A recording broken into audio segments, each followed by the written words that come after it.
ప్రభు యేసు నామమున పేరట మీ అందరికీ నా శుభాభివందనములు. ప్రియమైనటువంటి దేవుని బిడ్డలారా, ఈ యొక్క దినం దేవుడు మనకిచ్చినటువంటి వర్తమానం ఏమనగా, ఈ 2025 సంవత్సరంలో 9వ మాసంలో ప్రవేశించి ఉన్నాం. బైబిల్ గ్రంథంలో 9 అనే అక్షరంలో ఉన్నటువంటి ఆశీర్వాదం ఏంటి, 9వ మాసంలో జరిగిన సన్నివేశాలు ఏంటి, ఒక్కొక్క రాజు కాలంలో 9వ మాసంలో జరిగినటువంటి పరిస్థితులు, ఆ సందర్భాలలో దేవుడైనటువంటి యెహోవా వారికి ఇచ్చినటువంటి సలహాలు ఏంటి, వారికి ఇచ్చినటువంటి ఆలోచనలు ఏంటి అనేది, మరి ఇచ్చినటువంటి ఆశీర్వాదాలు ఏంటి అనేది కూడా మనం చూద్దాం దేవుని యొక్క వాక్యంలో. మరి జకర్యా గ్రంథంలో 7వ అధ్యాయంలో మొదటి వచనాన్ని ఒక్కసారి మనం చూద్దాం. రాజు అయిన దర్యావేషు ఏలుబడి యందు 4వ సంవత్సరము కిస్లేపు అను 9వ నెల 4వ దినమున బేతేలు వారు, అనగా రాజు అయినటువంటి దర్యావేషు ఏలుబడిలో జరిగినటువంటి సన్నివేశం. ఇక్కడ ఉన్నటువంటి దేవుని ప్రజలైనటువంటి వారందరూ కూడా ఏం చేశారంటే, అయ్యా ఇంకా ఎన్ని సంవత్సరాలు మేము దుఃఖించాలి, ఎన్ని సంవత్సరాలు మరి మేము ఉపవాసాలు ఉండాలి, ఈ విధంగా 5వ నెలలలో ప్రభు చెప్పినటువంటి నెలలలో మేము దుఃఖించుచు ఉపవాసాలు ఉంటున్నాము, ప్రభువును శాంతిపరచుటకై ఇలా చేస్తున్నాము అని యాజకులకు ప్రవక్తలకు వారందరికీ కూడా తెలియజేశారు. వీరు తెలియజేసినప్పుడు దేవుడైనటువంటి యెహోవా జకర్యా ద్వారా వాళ్ళతో మాట్లాడుతున్నటువంటి మాటలు ఏమనగా, ఈ 5వ వచనంలో చూసినట్లయితే, మరి ఈ 70 సంవత్సరాలు ఏటేటా 5వ నెలను 7వ నెలను మీరు ఉపవాసం ఉన్నారు, దుఃఖాన్ని సలుపుచూ వచ్చారు, అయితే నా యందు భక్తి కలిగే మీరు ఉపవాసం ఉన్నారా అంటున్నాడు ఆయన. మీరు నా యందు భక్తి కలిగి కాదు, మీకేదో మీ కొదువులు తీరాలని, మీ అవసరతలు తీరాలని నా దగ్గరకు వచ్చారు, నా ఆజ్ఞలను అనుసరించాలని కాదు, నా శాసనములను గైకొనాలని కాదు. ఈ 70 సంవత్సరాలు మీరు దుఃఖాన్ని సలిపింది, ఉపవాసాలు ఉండింది, నా కొరకు, మీ కొరకు మీరు ఆహారాన్ని పుచ్చుకున్నారు, మీ కొరకు మీరు పానం చేశారు, నా కొరకు కాదు. కనుక క్రీస్తునందు ప్రియమైనటువంటి దేవుని బిడ్డలారా గమనించండి, మనం కూడా 21 రోజు ప్రార్థన కూటాలకు వస్తున్నాం, వాక్యాన్ని వింటున్నటువంటి వాక్యం ద్వారా మన యొక్క ఆత్మీయ జీవితంలో మనం ఎలా బలపడుతున్నాం, ఆత్మీయ జీవితంలో బలపడేదానికే మనం వస్తున్నామా, మన కొదువులు తీరాలి, మన అవసరతలు తీరాలన్న ఉద్దేశం మాత్రమే మనసులో పెట్టుకుని వస్తున్నామా, మనం పరిశోధన చేసుకోవాలి. ఇక్కడ జకర్యా గ్రంథంలో ఈ యొక్క 7వ వచనంలో అంటాడు, తన ప్రజలను చూసి, జనులు విస్తరించి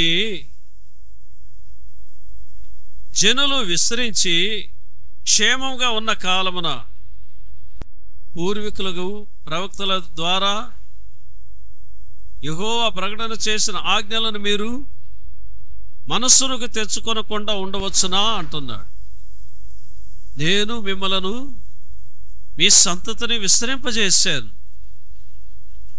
మీకు క్షేమాన్ని కలుగు చేశాను, మీకు అండదండగా ఉన్నాను, మీకు తోడుగా ఉన్నాను.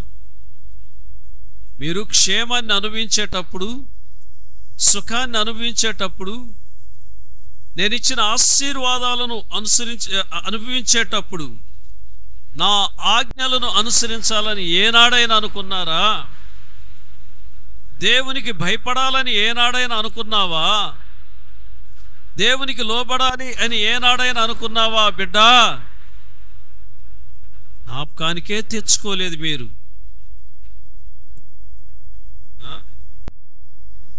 నేను ఎంతగానో మీ పూర్వీకుల కాలము నుండి నేను నా హృదయంలో ఉన్నటువంటి ఉద్దేశాలను మీకు తెలియజేస్తున్నాను, నా మార్గాలను మీకు తెలియజేస్తున్నాను, నా ఆలోచనలను మీకు తెలియజేస్తున్నాను. ఇన్ని చేసిన మీ హృదయములు కురువిందం వలె కఠినపరుచుకున్నారు. మీరు 12వ వచనం, మీ జనులు మీ పితరులు నా మాటలు వినకుండా హృదయములను గురిగింజవలే కఠినం చేసుకున్నారు అంటున్నారు. కురివిందము వలే అంటున్నారు. గురిగింజ చూసేదానికి చిన్నదే, సగం ఎర్రగా ఉంటుంది, సగం నల్లగా ఉంటుంది, చాలా గట్టిగా ఉంటుంది. దాన్ని పగలగొట్టాలంటే సుత్తి తీసుకొని కొట్టాలి, ఒక బలమైన రాయి మీద పెట్టి. చూసేదానికి చిన్నదే, అది కురివిందం వలే హృదయములను మీరు మార్చుకొని ఉన్నారు. ప్రియమైన దేవుని బిడ్డలారా, ఆయన అంటున్నాడు 13వ వచనంలో, నేను పిలిచినప్పుడు మీరు ఆలకించలేదు, నేను పిలిచినప్పుడు మీరు ఆలకించలేదు గనుక మీరు పిలిచినప్పుడు నేను ఆలకించను అంటున్నాడు. ఆ జనులు ఆ విధంగా నడుచుకున్నారు. ఆయన మనస్సును, ప్రభు మనస్సును ఆ విధంగా కలత పెట్టారు, ప్రభువుకు బాధను కలుగు చేశారు. జకర్యా గ్రంథములో దర్యావేష్ కాలములు జరిగినటువంటి సన్నివేశం అది. ప్రియమైనటువంటి దేవుని బిడ్డలారా, మన పితరుల కాలంలో మరి జరిగిన సన్నివేశాలు కొన్నింటిని మనం జ్ఞాపకం చేసుకోవాలి. మన తాతల కాలంలో కూడా సువార్తను ప్రకటించే సువార్థికులు మన గ్రామాలకు వచ్చారు. వాళ్ళను కొందరు ప్రేమించారు, కొందరైతే తృణీకరించినటువంటి వాళ్ళు కూడా ఉన్నారు. ప్రేమించిన వారి యొక్క సంతతి ఎలా ఉన్నది, తృణీకరించినటువంటి వారి యొక్క సంతతి ఎలా ఉన్నది, ఇవన్నీ మనం ఆలోచన చేయాలి. చూద్దాం. ఇక్కడ ఇర్మియా గ్రంథంలో జరిగినటువంటి సన్నివేశం, రాజు అయినటువంటి యెహోయాకీము కాలంలో జరిగిన సన్నివేశాన్ని మనం చూద్దాం. ఇర్మియా గ్రంథం 36వ అధ్యాయం. ఇర్మియా గ్రంథం 36వ అధ్యాయంలో యెహోయాకీము కాలంలో జరిగిన సన్నివేశాన్ని మనం చూద్దాం. 36వ అధ్యాయంలో 9వ వచనం, యోషయా కుమారుడగు యెహోయాకీము ఏలుబడి యందు 5వ సంవత్సరము 9వ నెలను, ఈ 9వ నెలలో ఏం జరిగింది ఏంటి అంటే, ప్రజలందరూ, యెరూషలేములో ఉన్న ప్రజలందరూ వాళ్ళు ఉపవాస దినాన్ని చాటించారు. వాళ్ళు ఉపవాస దినాన్ని చాటించారు. 9వ మాసంలో యెహోయాకీము ఏలుబడిలో 5వ సంవత్సరంలో 9వ మాసంలో ఉపవాస దినాన్ని చాటించారు. ఎందుకు చాటించారంటే, దేవుడైనటువంటి యెహోవా చెప్పినటువంటి మాటలను వారందరికీ వినిపింపజేయాలని, ప్రజలందరూ విన్నట్లుగా ఇర్మియా చెప్పాడు. ఆ గ్రంథంలో ఉన్నటువంటి మాటలు అక్కడ ఉన్నటువంటి వారికి తెలియజేసినప్పుడు రాజుగారికి కూడా తెలియజేయాలి ఈ మాటలు అని రాజుగారు వరకు తీసుకొని వెళ్ళారు. ఇర్మియాకి ఒక ఆయన ఉండేవాడు, టైపిస్ట్ లాగా, బారూకు అని. ఇర్మియా చెప్తుంటే బారూకు రాసేవాడు. ఈ రాసినటువంటి మాటలను కూడా బారూకే చదివి వినిపించేవాడు. బారూకు అనే వ్యక్తి దేవుడైనటువంటి యెహోవా చెప్పినటువంటి మాటలన్నీ కూడా రాసి రాజులకు వినిపించేటప్పుడు ఆ రాజు ఆ పుస్తకమును తీసుకొని కత్తితో కోసి సింపి, రాజు చలి కాసుకుంటున్నటువంటి నిప్పులు కుంపటికి ముందు కూర్చొని ఉన్నాడు ఆయన. ఆ కుంపట ముందు ఆ కుంపట్లో వేసేసాడు, తగలబెట్టేసేసాడు. దేవుడు చెప్పినటువంటి మాటలను రాసినటువంటి గ్రంథమును చాకుతో అలాగనే కోసి చింపి ఆ కుంపట్లో వేసి తగలబెట్టేశాడు ఆ రాజు యెహోయాకీము. ఎందుకు ఆ పని చేశాడంటే, ఆయన దేవుడైన యెహోవా చెప్తాడు, ఈ విధంగా నెబుకద్నెజరు వస్తాడు, ఈ రాజ్యాన్ని పాడు చేస్తాడు, ఈ దేశాన్ని నాశనం చేస్తాడు, అందరినీ బానిసలుగా పట్టుకొని వెళ్తాడు, ఈ యొక్క యెరూషలేము పట్టణాన్ని కొల్లబెడతాడని దేవుడు చేసే కార్యాలను రాస్తాడు ఇర్మియా. బారూకు రాస్తాడు ఇర్మియా చెప్తుంటే. అవి చదివి ఉండబట్టలేక తట్టుకోలేక, నా రాజ్యం మీదకి వచ్చేవాడు ఎవడరా, నా రాజ్యాన్ని ఇంకొకటి తగలబెడతాడా, నా రాజ్యాన్ని పాడు చేస్తాడా, వీడెవడు రాసేదానికేనని ఆ పుస్తకాన్ని అలాగనే కోసి సింపి కుంపట్లేస్తాడు. గమనించండి, జరగబోయే దానిని ప్రభు బయలుపరిచేటప్పుడు రాజు ఏం చేయాలి? వినాలి. రాజు ఏం చేయాలి? మేల్కోవాలి. ఈ అపాయం నుండి ఎలా తప్పించుకోవాలి, ఈ శత్రు పోరాటం నుండి ఎలా తప్పించుకోవాలి, ఏం చేస్తే నా ప్రజలను నేను కాపాడుకోగలుగుతాను, ఏం చేస్తే నా దేశాన్ని నేను కాపాడుకోగలుగుతాను అన్నటువంటి ఆలోచన చెయ్యవలసినటువంటి యెహోయాకీము పుస్తకాన్ని నిలువున తగలబెట్టేశాడు.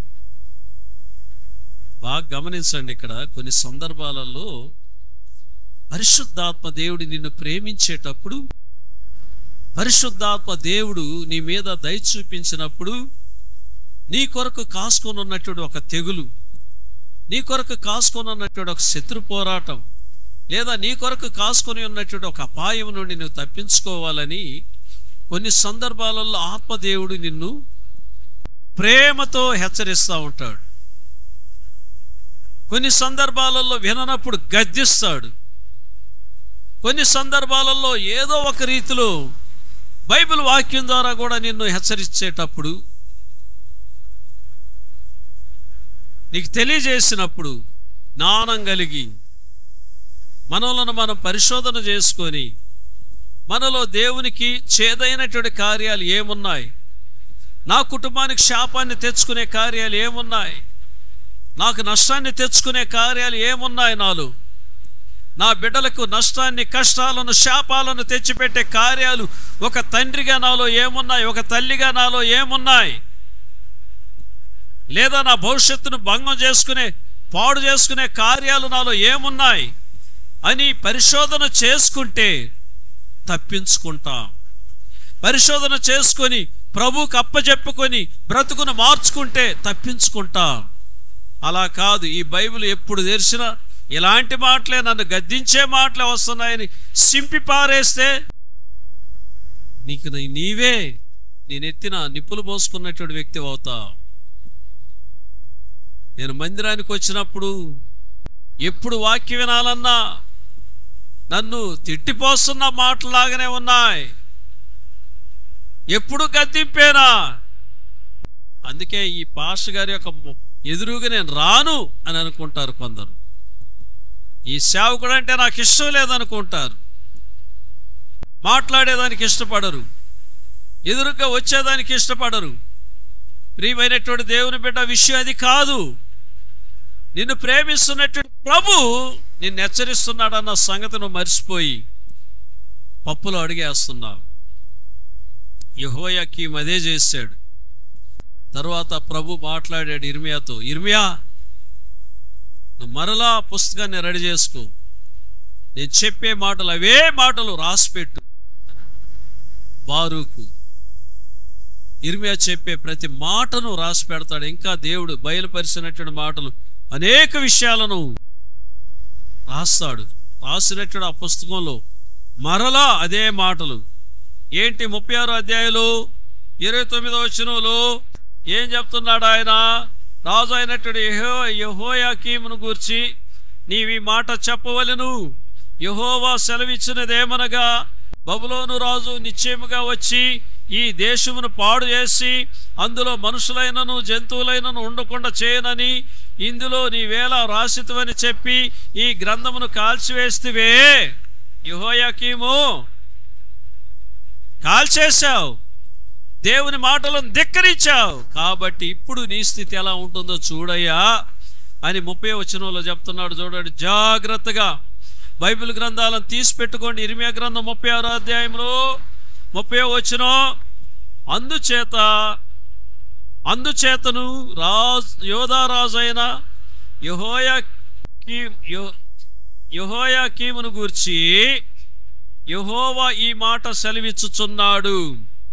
బైబిల్ ఆ యొక్క గ్రంథాన్ని కోసి చింపి నిప్పటి కుంపలో వేసినటువంటి రాజును గూర్చి ప్రభు ఏం సెలవిస్తున్నాడో చూడండి.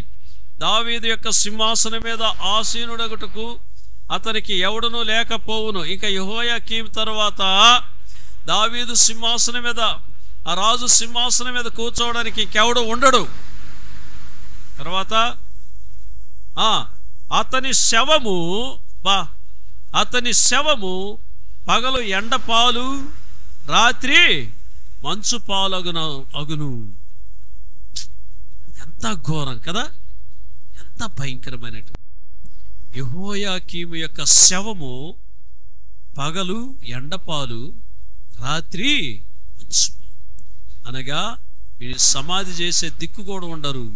వీడు చస్తే ఇసిరి పారేస్తారు ఎక్కడో అడవిలో. పగలు ఎండకి ఎండిపోతుంది, రాత్రి మంచుకు తడిసిపోతుంది ఆ శవం. అతని యొక్క ఏలుబడిలో 5వ సంవత్సరం 9వ నెలలో జరిగినటువంటి సన్నివేశం ఇది. నా తల్లులారా, నా బిడ్డలారా, నా అక్కలారా, నా చెల్లెల్లారా, దేవుని మాటలను ధిక్కరించి పరిశుద్ధాత్మ ప్రేరేపణ చేత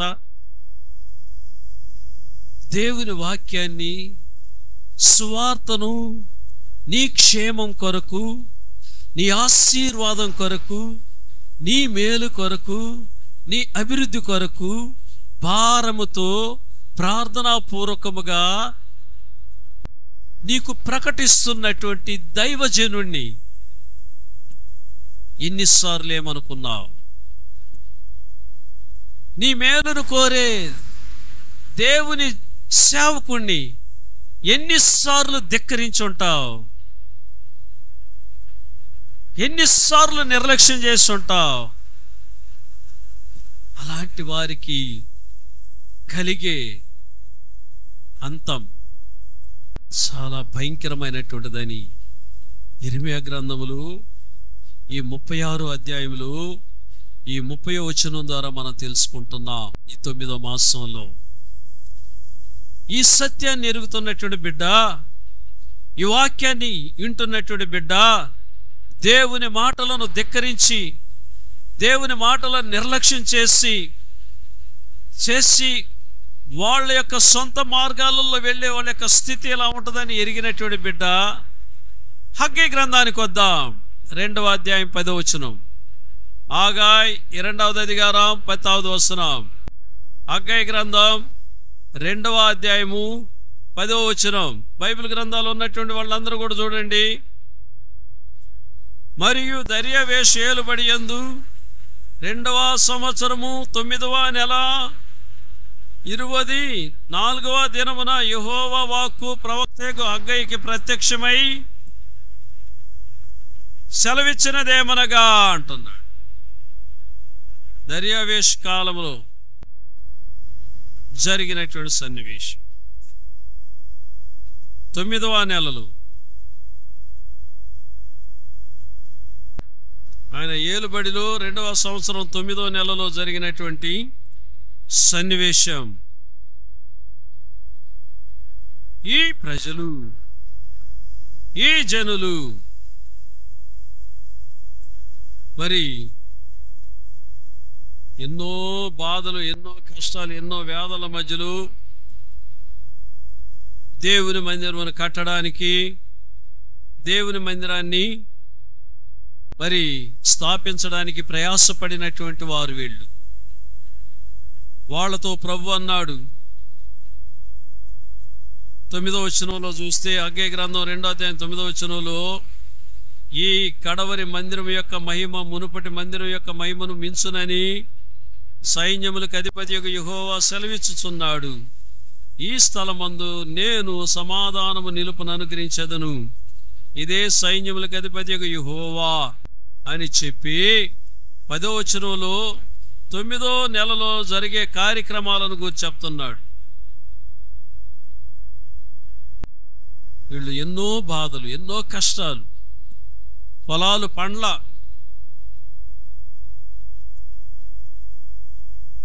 అలాంటి కష్టాల మధ్యలో, బాధల మధ్యలో వాళ్ళు 1 ఎకరా పొలం వేసి 50 బస్తాలు ధాన్యాన్ని ఎదురు చూశారు. అర్థమయ్యేదానికి చెప్తున్నా. అక్కడ పండింది 20. 50 బస్తాలు పండవలసినటువంటి పొలం 20 బస్తాలు పండితే ఆ రైతు ఏం కావాలి? నెలంతా ఉద్యోగానికి వెళ్తున్నావు, నీకు 20,000 జీతం రావాలి. 20,000 జీతం ఇవ్వవలసినటువంటి వాడు 5,000 ఇచ్చి ఒక 2 నెలల తర్వాత చూద్దామంటే పరిస్థితి ఏంది? ఆ నెలంతా ఏం తినాలి, ఎలా గడపాలి? అంటే ఈ విధమైనటువంటి బాధలు, కష్టాలు, కొదువులు, కొరతలతో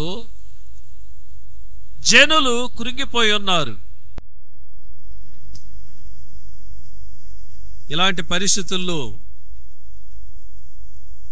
18వ వచనం, మీరు ఆలోచించుకొనుడి, ఇంతకు ముందుగా 9వ నెల 24వ దినము నుండి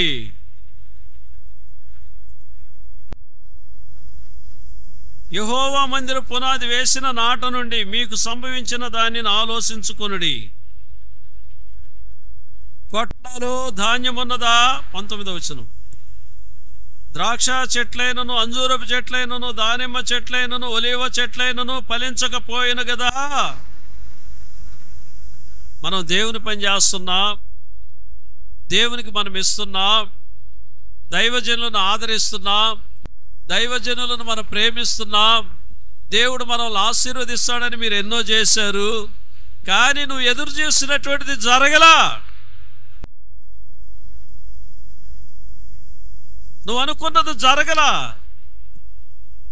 అప్పుడు ప్రభువా, నేను నీకు ఇచ్చిన కానుక ఏమైంది? నీ దాసుడు అవసరతలలో ఉన్నప్పుడు నేను ఆదరించానే, నేను చేసిన మేలైన కార్యం ఏమైంది? సంఘములో నీ సేవకు ఫలానా కార్యం చెయ్యాలన్నప్పుడు నా కష్టంలో నేను నీకు చేశానయ్యా, నీకు చేసిన కార్యాలన్నీ ఏమయ్యాయి? ఏది ప్రభు ఆ ఆశీర్వాదం?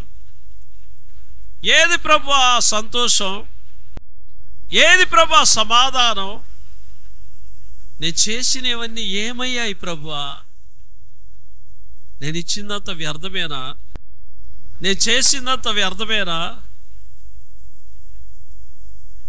నా ప్రార్థన వ్యర్థమేనా? నా త్యాగం వ్యర్థమేనా? నేను వాక్యం విన్నది వ్యర్థమేనా అని నిరుత్సాహపడుతున్నావేమో బిడ్డా. నిరుత్సాహపడకు. నీ పొలాలు ఫలించినా ఫలించకపోయినా, నీకు రావాల్సినటువంటి వచ్చినా రాకపోయినా, నీకు మేలు చేస్తున్నాను అన్నటువంటి వాళ్ళు నీకు ఫోన్ చేసినా చెయ్యకపోయినా, ఫలాని డేట్లో నేను వస్తాను, ఈ కార్యం నేను చేస్తానని చెప్పిన వాళ్ళు చెప్పినా వాళ్ళు వచ్చినా రాకపోయినా, 19వ వచనం బైబిల్లో ఉన్నటువంటి వాళ్ళు చూడండి. ఇది మొదలుకొని నేను మిమ్మల్ని ఆశీర్వదించదును. చేతులు తడి దేవుని నామమున మహిమపరుద్దాం. ఇది మొదలుకొని నేను మిమ్మను ఆశీర్వదించదును. ఇదే నా శబ్దం. చేతులు తడి దేవుని నామమున మహిమపరుద్దామంటే దట్టండి యేసయ్య నామములో. ఇది మొదలుకొని నేను నిన్ను ఆశీర్వదిస్తాను. అద్భుతమైన కార్యాలను చూస్తావు, ఆశ్చర్యమైన కార్యాలను చూస్తావు. ఈ 9వ మాసంలో ప్రభు నీకు ఇచ్చే వాగ్దానం ఇది. హల్లెలూయా. దేవుడు నీకు ఇచ్చే వాగ్దానం, నిన్ను ప్రేమిస్తున్నటువంటి యేసయ్య నీకు ఇచ్చే వాగ్దానం. కొందరికి దేవునికి ఇవ్వాలంటే మనసు రాదు, కొందరు దైవజనులకు ఇవ్వాలంటే మనసు రాదు. కొందరు దేవుని కార్యాలకు ఇవ్వాలంటే మనసు రాదు, మనుషులను చూస్తారు, పరిస్థితులను చూస్తారు. నీ కొరకు కల్వారిగిరి శిలువలో ప్రాణమిచ్చిన యేసు, నీ కుటుంబానికి ఆశీర్వచనాలను పలికే దైవజనుణ్ణి చూడు. నువ్వు యేసు ప్రభువును వాక్యాన్ని చూడు, నీ క్షేమం కొరకు ప్రార్థన చేసే దైవజనుని చూడు. నువ్వు మనుషులను చూడకు.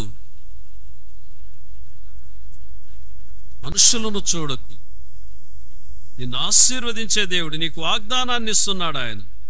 అయితే ఇది మొదలుకొని నేను మిమ్మును ఆశీర్వదించేదను. ఎవరు? నిన్ను పిలిచిన దేవుడు నీకు వాగ్దానం ఇస్తున్నాడు. నేను నిన్ను ఆశీర్వదిస్తాను నా బిడ్డ, నీకు సమాధానం ఇస్తాను నేను, నీకు సంతోషం ఇస్తాను నేను. నీ ప్రార్థన నిశ్చయముగా నా సన్నిధిలో చేరింది. నీ కన్నీటిని నేను చూశాను. నీ దుఃఖం సంతోషముగా మారును. హల్లెలూయా చెప్పు, హల్లెలూయా. నీ దుఃఖం సంతోషముగా మారును, నీ దరిద్రం పారిపోవును. సమృద్ధిని చూస్తావు, సంతోషాన్ని చూస్తావు. వెండి బంగారాలతో ధన ధాన్యాలతో నా దేవుడు నిన్ను ఆశీర్వదిస్తాడు. ఆయన ఈ 9వ మాసంలో నీ కొరకు ఆయన దాచించినటువంటి ఆశీర్వాదాన్ని నీ ముందు పెడుతున్నాడు. కృంగిపోకిక, బాగా ప్రార్థన చేయి, దీవించబోతున్నాడు నిన్ను. ఒకసారి బైబిల్ గ్రంథంలో ఒక సన్నివేశం జరిగింది. ఏమనగా లూకా సువార్త 17వ అధ్యాయం 17వ వచనంలోకి వద్దాం. ఒకసారి యేసు ప్రభు వారు ఆ మార్గం గుండా వెళ్తున్నాడు. వెళ్ళేటప్పుడు 10 మంది కుష్ఠరోగులు ఆ ఊరి బయట యేసు ప్రభువుకు ఎదురుగా, అయ్యా మమ్మల్ని కరుణించయ్యా అని కేకలేస్తున్నారు. వాడు ఆయన యెరూషలేమునకు ప్రయాణమై సమరయ గలిలయ మధ్యగా వెళ్ళుచుండెను. 11-12 వచనాలలో సమరయ గలిలయ ప్రాంతాలలో ఆ మధ్యలో వెళ్ళేటప్పుడు 10 మంది కుష్ఠరోగులు ఆయనకి ఎదురుగొచ్చి దూరమున నిలిచి, అది అంత ఒక 50 అడుగుల దూరాన నిలబడ్డారు, 100 అడుగుల దూరాన నిలబడ్డారు. యా మమ్మల్ని కరుణించమన్నారు. ప్రభు ఒక్క మాట చెప్పాడు, మీరు వెళ్ళి యాజకులు కనపరుచుకోండి వెళ్ళి అని. ఈ 10 మంది వెళతా ఉన్నారు. 14వ వచనంలో ఎక్కడికి వెళ్తున్నారు వాళ్ళు?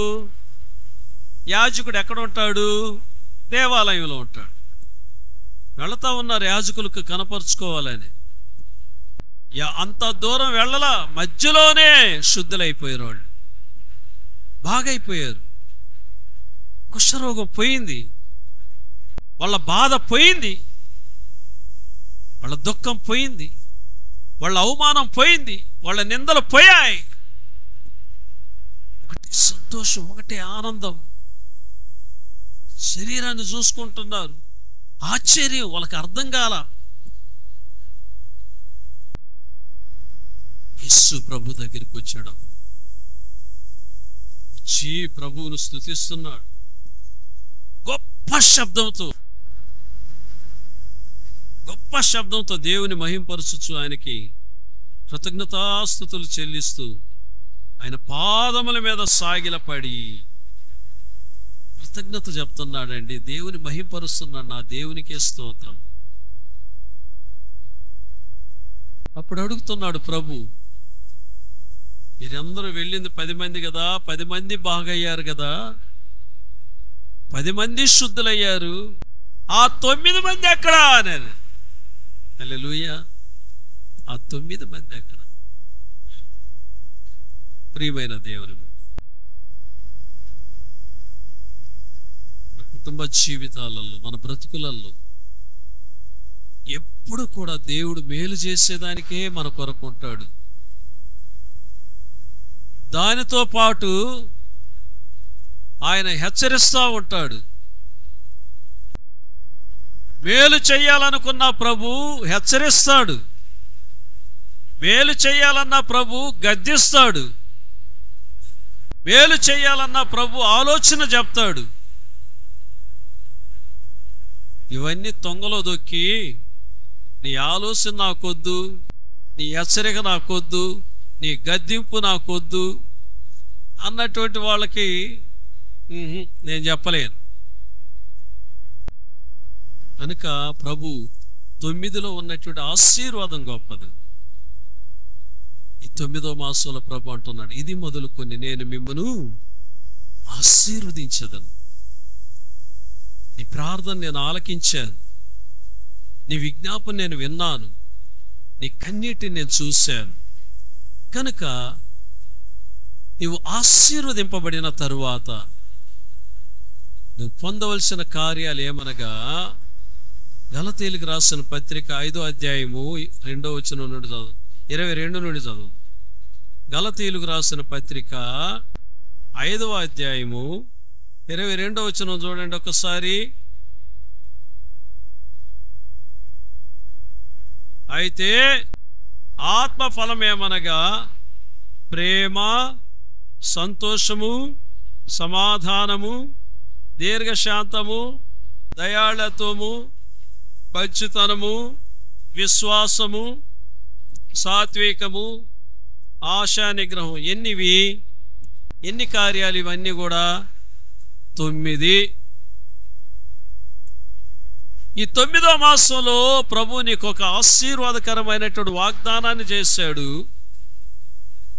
ఇది నెరవేరుతుంది ఖచ్చితంగా, అందులో సందేహమే లేదు. నీవు ఆశీర్వదింపబడే కొలది ఈ 9 ఫలాలు నీలో ఫలించాలి. ఈ 9 ఫలాలు నీలో కనిపించాలి. వీటిని ప్రభు ఎదురు చూస్తున్నాడు. మంచి ఫలములను ఫలించు. ఈ 9వ మాసంలో నీ కొరకు ప్రభు తీసిపెట్టినటువంటి ఉన్నతమైనటువంటి ఆశీర్వాదాలు నీ సొంతం చేసుకుని దేవుడి మాటలు దీవించునుగాక. చెప్పండి, దేవుడి మాటలు దీవించునుగాక, దేవుడి మాటలు దీవించునుగాక. అందరం లేచి నిలబడదాం, ఒక పాట పాడుచుండగా కానుకలేద్దాం. నీ దయలో నీ కృపలో కాచితివి గతకాలము, కష్టకాలం దుఃఖ సమయం నన్ను వేధించగా, ప్రాణహితులే నన్ను విడచి వెలిగనను చూడగా, కష్టకాలం దుఃఖ సమయం నన్ను వేధించగా, ప్రాణహితులే నన్ను విడచి వెలిగనను చూడగా, ఓదార్పువైనా చెంత నీవే ఉండినావు, నా కన్నీరు నీ కవితలో రాసి ఉంచినావు. ఓదార్పువైనా చెంత నీవే ఉండినావు, నా కన్నీరు నీ కవితలో రాసి ఉంచినావు.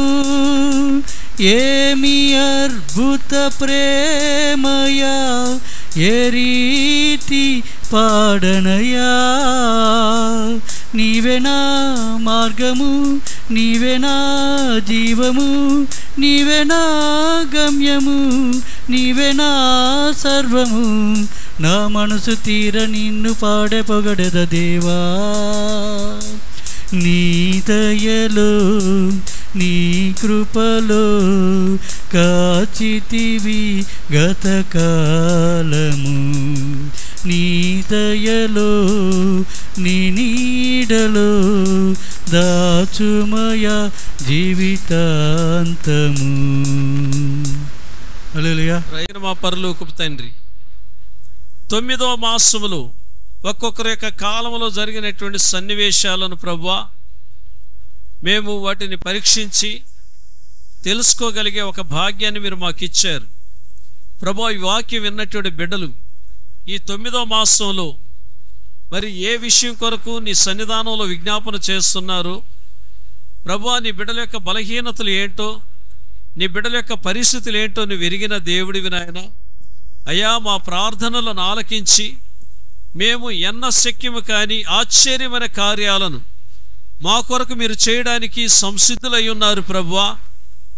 ఈ ప్రార్థన వింటున్నటువంటి బిడ్డలు ఎలాంటి బలహీనతలలో ఉన్నా బిడ్డల పట్ల దయ చూపించి నీ బిడ్డలను కరుణించి మీరు ముట్టి మీరు బలపరిచి నీ శక్తినిచ్చి బలమైన ప్రార్థన చేయగలిగే కృపను నీ బిడ్డలకు దయచేయమని అడుగుతున్నానయ్యా. శ్రేష్టమైన విశ్వాసాన్ని దయచేయండి, శ్రేష్టమైన నిరీక్షణను దయచేయండి, అద్భుతమైన ఆశ్చర్యమైన మేలులను నీ ద్వారా అనుభవించి నీ సాక్షులుగా బ్రతకడానికి సహాయం చేయండి. ఈ ప్రార్థన వింటున్న నీ బిడ్డల మీద నీ పరిశుద్ధాత్మ శక్తిని నింపండి స్వామి. నీ ప్రసన్నత నింపమని అడుగుతున్నానయ్యా. పోగొట్టుకున్న ప్రార్థనా శక్తిని, పోగొట్టుకున్న ప్రార్థనా బలాన్ని, పోగొట్టుకున్న విశ్వాసాన్ని, పోగొట్టుకున్న నిరీక్షణను, పోగొట్టుకున్న పరిశుద్ధాత్మ నింపుదలను మరలా నీ బిడ్డలకు దయచేయమని అడుగుతున్నాను. ఇది మొదలుకొని నేను మిమ్మల్ని ఆశీర్వదించదను అని వాగ్దానం చేసిన ప్రభువా, ఈ వాగ్దానం నీ బిడ్డలకు నెరవేరి నీ బిడ్డలు ఫలించి అభివృద్ధి పొంది నీ నామ మహిమార్థం కొరకు నిన్ను మహిమపరిచే బిడ్డలుగా, నీకు కృతజ్ఞతాస్తుతులు చెల్లించే బిడ్డలుగా నీ బిడ్డలను ఆశీర్వదించండి. ఎత్తబడిన కానుకల్ని రాజ్య వ్యాప్తి కొరకై వాడుకోండి. యేసు నామములో అడుగుతున్నాం తండ్రి.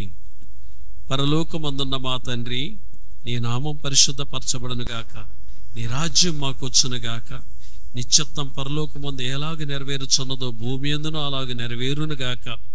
మా అనుదినాహారం నేడు మీరు మాకు దయచేయము. మా రుణస్థులను మేము క్షమించి ఉన్న ప్రకారం మా రుణములను క్షమించుము. మా శోధంలోనికి తేక దుష్టుని నుండి తప్పించుము. ఎందుకంటే రాజ్యమును బలమును మహిమ నిరంతరము నీవై ఉన్నావు తండ్రి. ఆమేన్. ఆశీర్వాదం. మీరు బహుగా ఫలించడం వల్ల నా తండ్రి మహిమపరచబడునన్న యేసుక్రీస్తు కృప, ఇది మొదలుకొని నేను మిమ్మల్ని ఆశీర్వదించదనని చెప్పిన తండ్రి అయిన దేవుని ప్రేమ, నిన్ను సర్వసత్యములోనికి నడిపించగలిగే పరిశుద్ధాత్మ అన్యోన్య నిత్య సావాసం కూడి వచ్చిన మీ అందరికీ నీ సదాకాలం తోడైండి నడిపించునుగాక. నా ప్రాణమా నా అంతరంగమున సమస్తమైన పరిశుద్ధ నామమును సన్నిధించు. నా ప్రాణమా యెహోవాను సన్నిధించు. ఆయన చేసిన ఉపకారంలో దేన్ని ఆమేన్. అందరికి వందనాలు.